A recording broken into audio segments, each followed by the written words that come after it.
And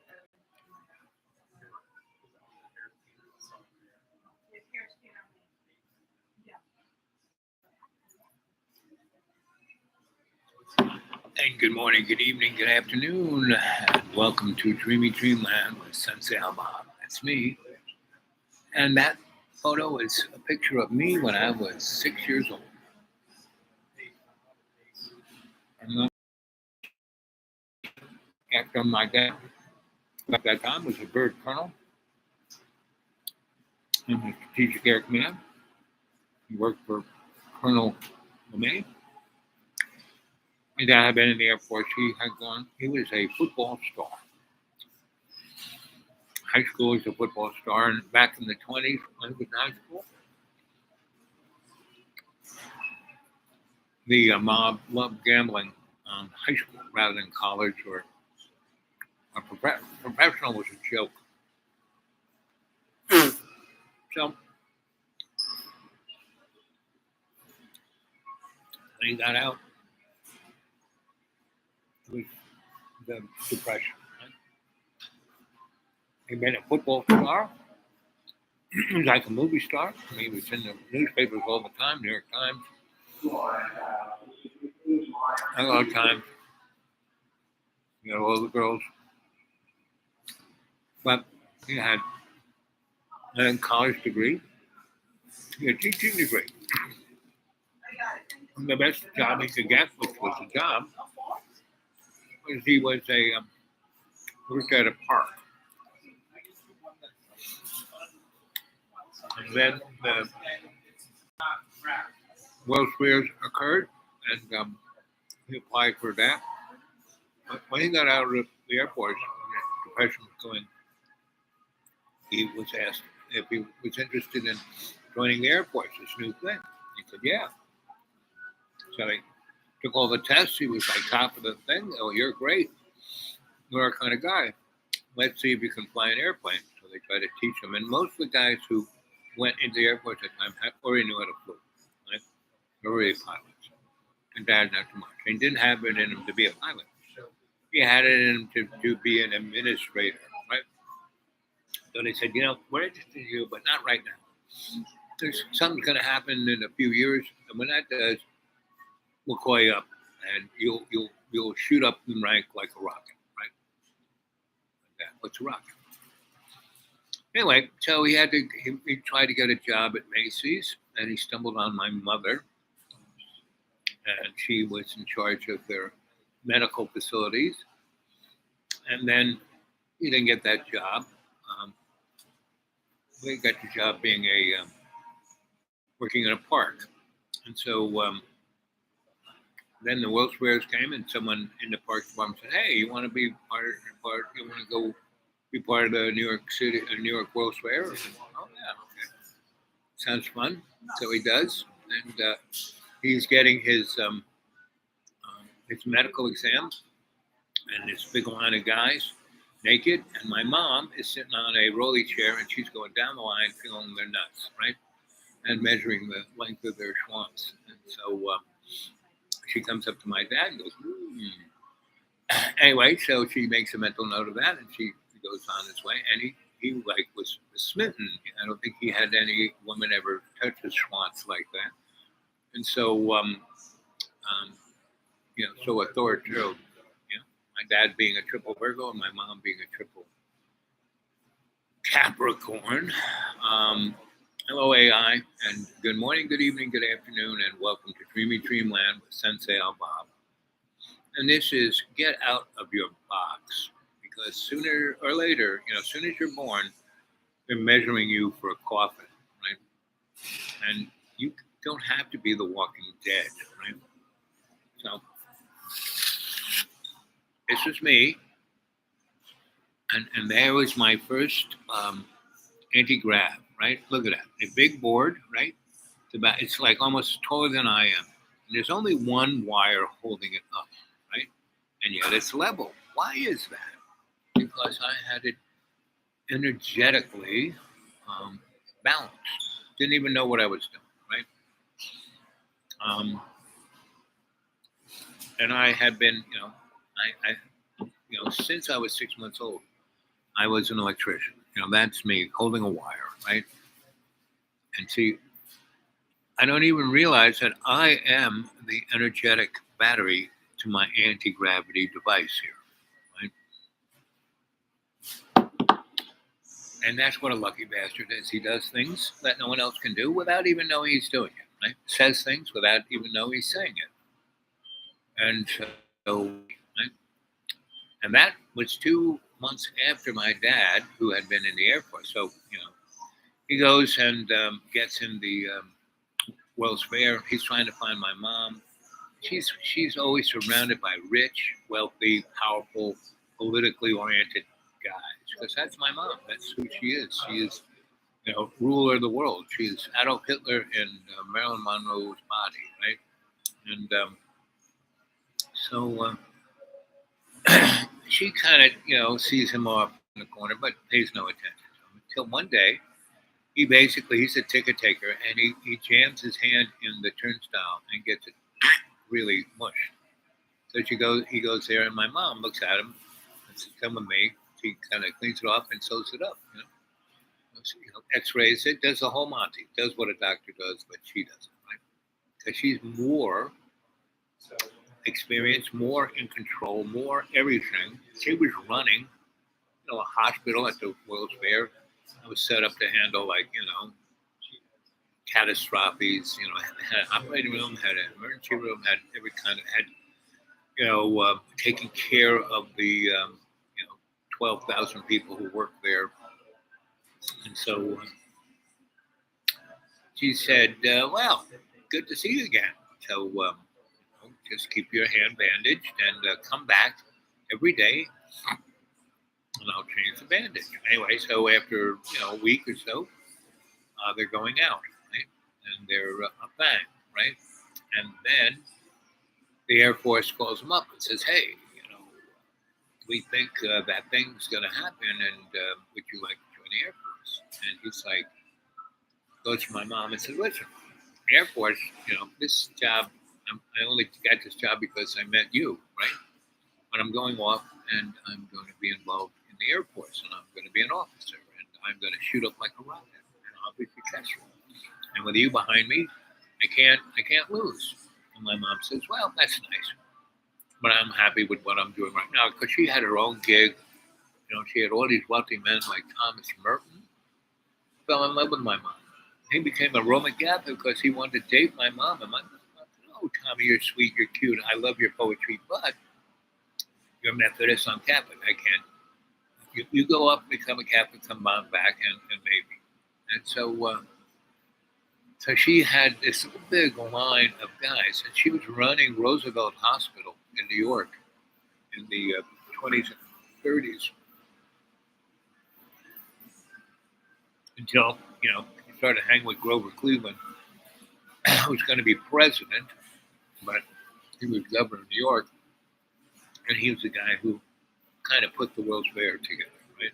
Him and good old Moses, Robert Moses, right? Mr. Highway.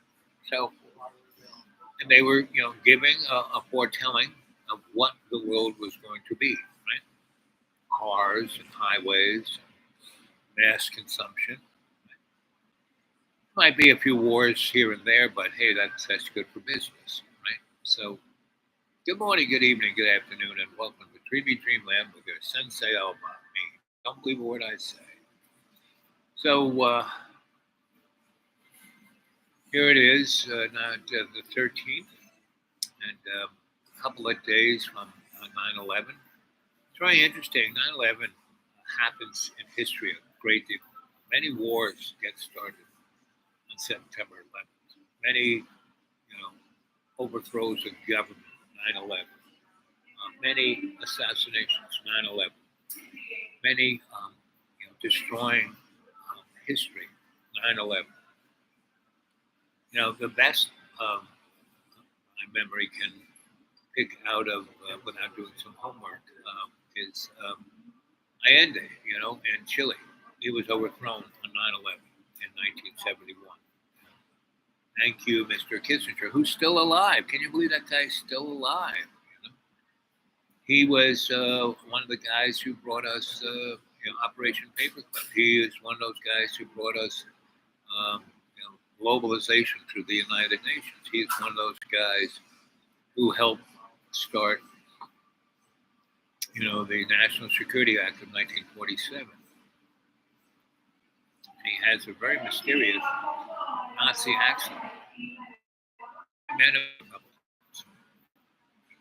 Scary dude. But so,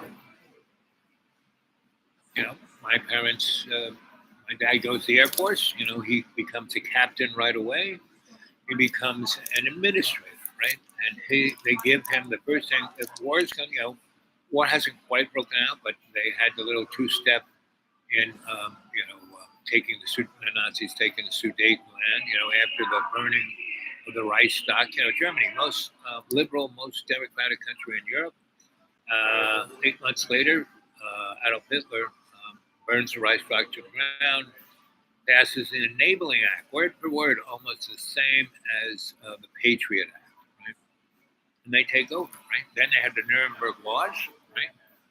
And they put close to 200,000 people in work camps, to work, will set you free, not truth, not honesty, not love, but truth, work, right? So, and it wasn't just Jews that they were putting in there.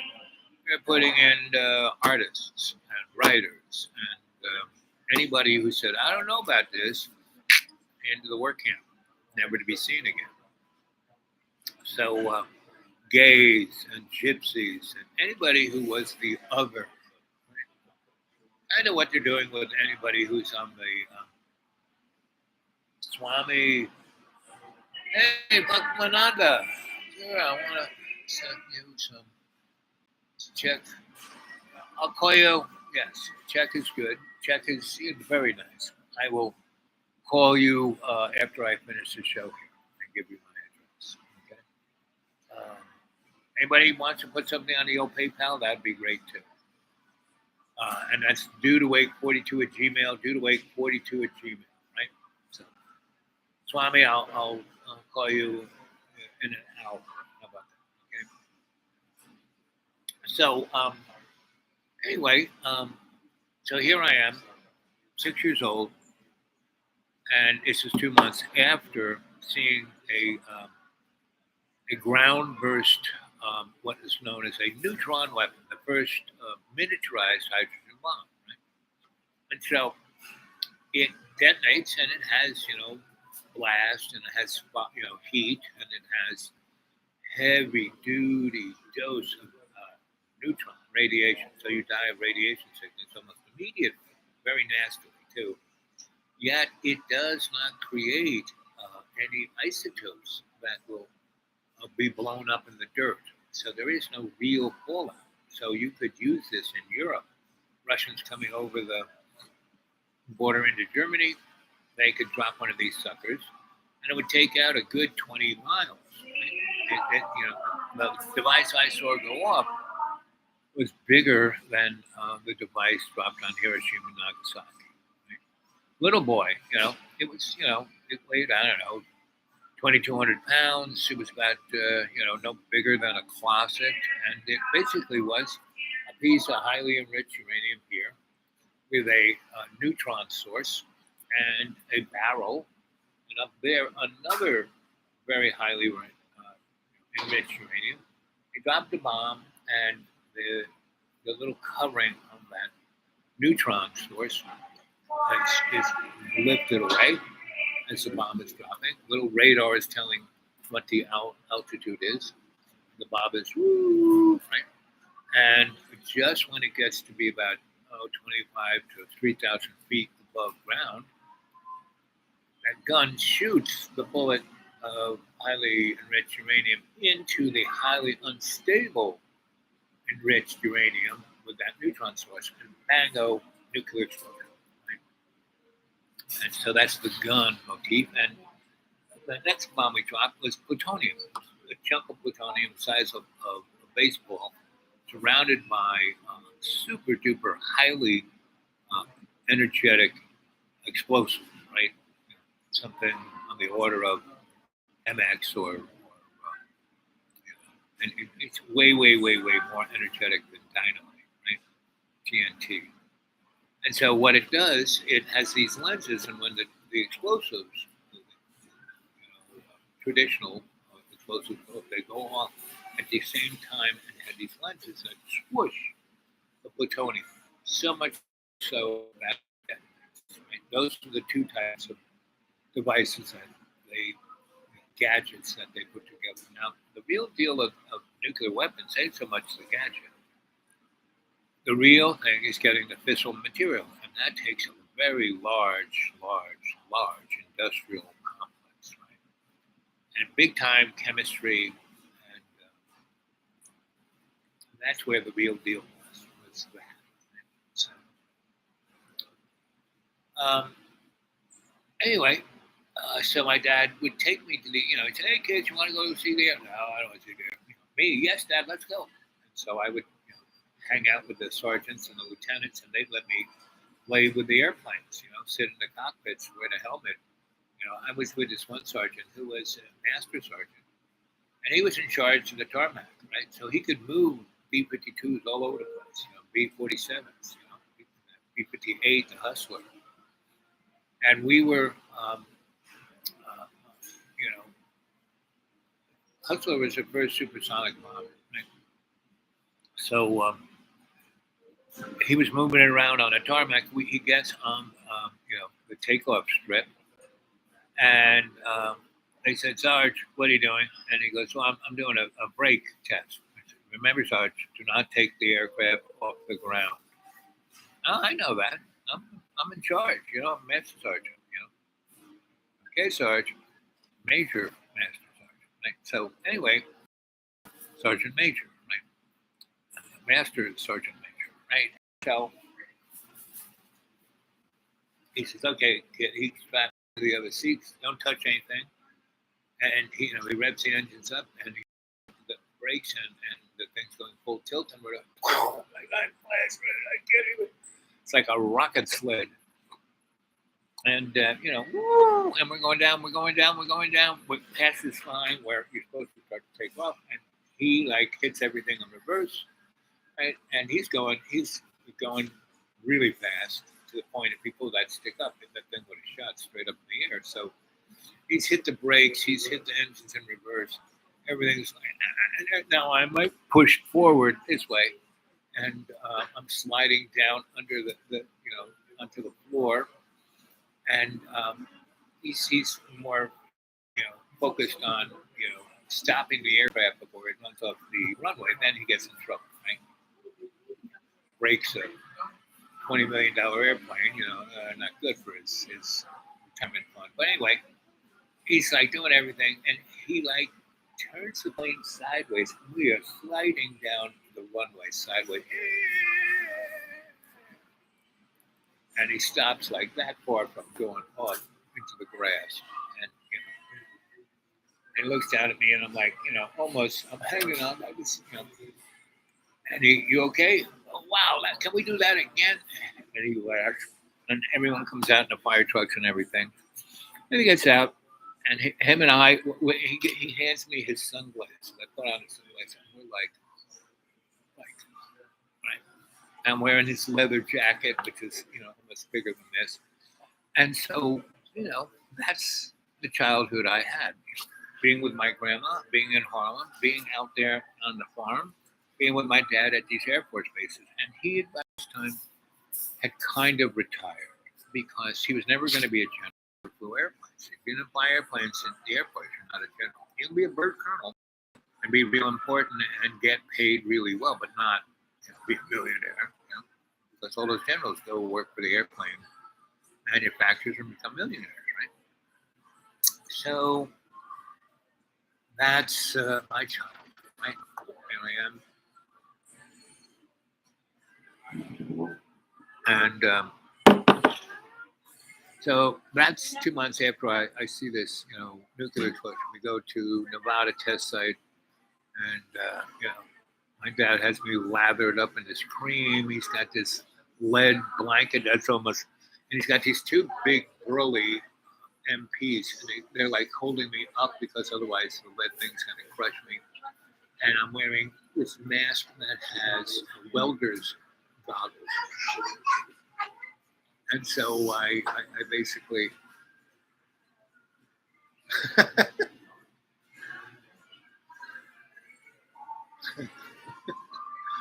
and so, we're standing out there in the middle of the desert by the blockhouse. We're about 40 miles away from where ground zero is. And we hear aircraft incoming, meaning it's not on a stand, it's being delivered, right? It's a working model. And the aircraft comes in and you don't really hear it, and it says bombs away, right? And then you hear turn towards blockhouse, right? Do not look at flash, okay? Everybody's wearing goggles. You got the cream on. I'm the only guy with the lead cape and the helmet. And then you hear 10, 9, 8, 7, 6, 5, 4, 3, 2, 1. Stay in station. And then you hear nothing. Open mic. And a flash like you can't believe. Brighter. We were out there in the middle of the desert, no moon, just stars. It was dark, dark, dark. No real lights. Lights way far away, but none there. And the flash was brighter than you could believe. And the heat was pretty amazing. And I'm covered by a lead cape, right? And, I'm looking at the wall, and that's really bright. And I'm wearing these like welder goggles and another lens over it. And I close my eyes, and I'm not even facing this thing. And I'm looking at the light making an etching of all of these 40 guys or so standing in a line facing the blockhouse. And then the brightness dies down, and then all of a sudden this boom, loud, really loud boom, loudest boom I ever heard, and I've heard aircraft breaking the sound barrier. And the two MPs, they were there, they were holding onto my arms, and I kind of took off with the cape, right? And they kind of just held me down to the ground so I wouldn't fly off and smash into the blockhouse. And then the shock wave wore off, and the speaker said, "Observe the event." I turned around, and man, I'm still wearing these things. And my dad, he says, "Put your hand up to your face." I can see the bones in my hand. And so I'm like, this is no. And I'm looking at colors like you couldn't believe, and it's going up. And you could see creatures in that, and it's like 40 miles away. It was a dimensional door. Every hydrogen bomb is a dimensional door. Anyway, so my worldview was definitely changed from that, and this is me 2 months after that, right? And school's about to start. I'm about to go to first grade, right? And I am sent off to this Catholic school, Hitler's Rifle Squad, HRS, Holy Redeemer School. And, it's Cold War, the 50s. I'm in first grade, and I was used to kindergarten, Miss Grilling, just an unconditional loving person. And basically, I'm told to get under the desk, duck in cover, say the rosaries. And I'm like, huh? And everyone's under, this lady is like a big gorilla, really imposing, nun outfit, she's got a beard, smells like death. And her nickname was the Milkmaid of Pain. She had been a torturer at Auschwitz. She would do unmentionable things to men and women, and then squeeze parts of their sexual organs, mostly their breasts, until they went into anaphylactic shock.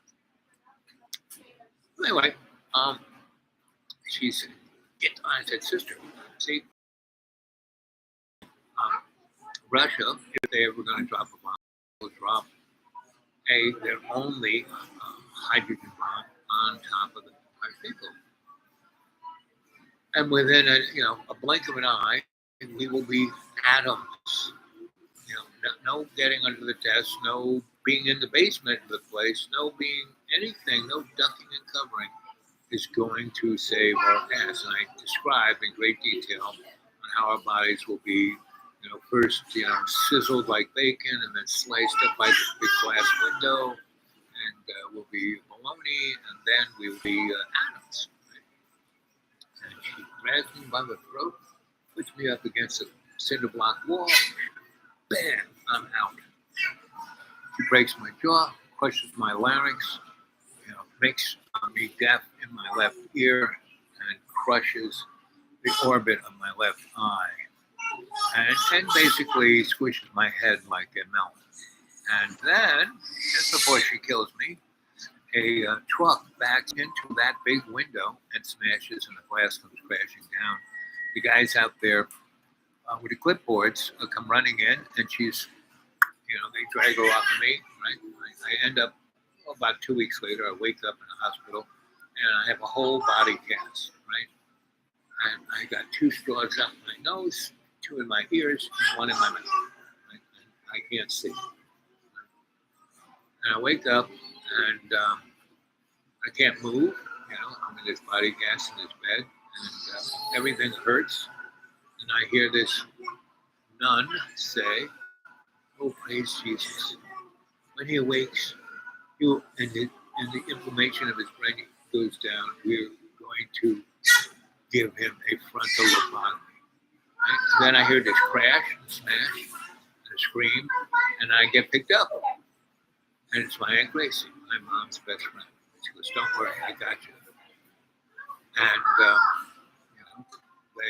my mom is screaming, being the Adolf Hitler in Marilyn Monroe's body, and everyone backs away. And she takes me to St. Patrick's, where Cardinal Cushing has his own hospital.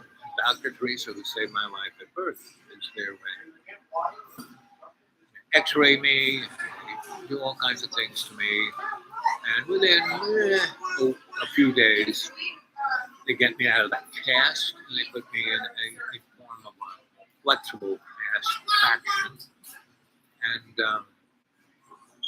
I can walk, but I'm hooked up to this gizmo that has all kinds of weights and pulleys, and I can sit down, I can go to the toilet, and I can't eat anything. My jaw is wired shut, so I still have the straw. I'm still taking things in that way, and I'm also taking nutrients in my arm, and they're giving me happy juice. Right? So that lasts a few weeks, and then they send me off to the Maryknoll Sanctuary in Garden City. There are about 40 people there, about 20 guys, 20 girls, and they're nuns and priests, and they're scholars. They're not like, Sister Holy Roller Skate, not the angel of torture, the milkmaid of misery. No, these were loving, unconditionally forgiving, and brilliant people. They test me every which way you can imagine, and they said, "Well, yes, your orbit is crushed, but the surgeon did a pretty good job of kind of putting it back together. Your head is kind of put back together. Your jaw is kind of put back together. Your larynx, another story. You're not going to be able to really breathe that well or talk at all. But we got some ideas on how to fix that. Right? And the same with your eye. It's you can't see out of it now, but you will soon. We're going to take off the bandages from your eyes, and the same with your ear. We drained it, and it seems to have healed well, but that little stirpy bone is crushed, and so it's not quite working like it's supposed to. And so we will. Anyway, so I spent 2.5 years there, where they taught me. Once they taught me how to speak, because I breathe, I have to breathe a whole different way than normal people breathe. Right? I have to breathe in such a way that can put air through my larynx, which have been damaged. And that's why I speak somewhat strange, different. And but once I started to speak, I had a severe stutter. So they had to train me not to have a stutter. And what they did was they gave me this is meditative technique where you can remember everything. You know, you have three brains: the cottage cheese between your ears, your heart, which is a CPU, and your gut. You have all your little buddies in there, right? And so, you know, that's kind of what I experienced. And so they trained me. I was like the $8 million man. They put me back together, and they got me to be, in a lot of ways, better than I was. Meaning, this ear can hear things from far, far, far away. It can also, it's like Doppler radar. I can tell when things are coming, going, which way they're coming from, where they're going to, right? And basically how far away they are, right? And and I also hear people breathing and talking different frequencies, right? So I can pick up a lot of their body tells. Right? This eye, it can now see, and it sees pretty well, better than this one, far, far, far. It's like I have a telescope in this eye. The other thing it does, I see frequencies of light, like a butterfly can see, right? Most animals see in the infrared spectrum, right? And I basically. Hey, how are you? Okay. Can I talk to you for a second Sure. real quick? Okay. Sure. Are you recording?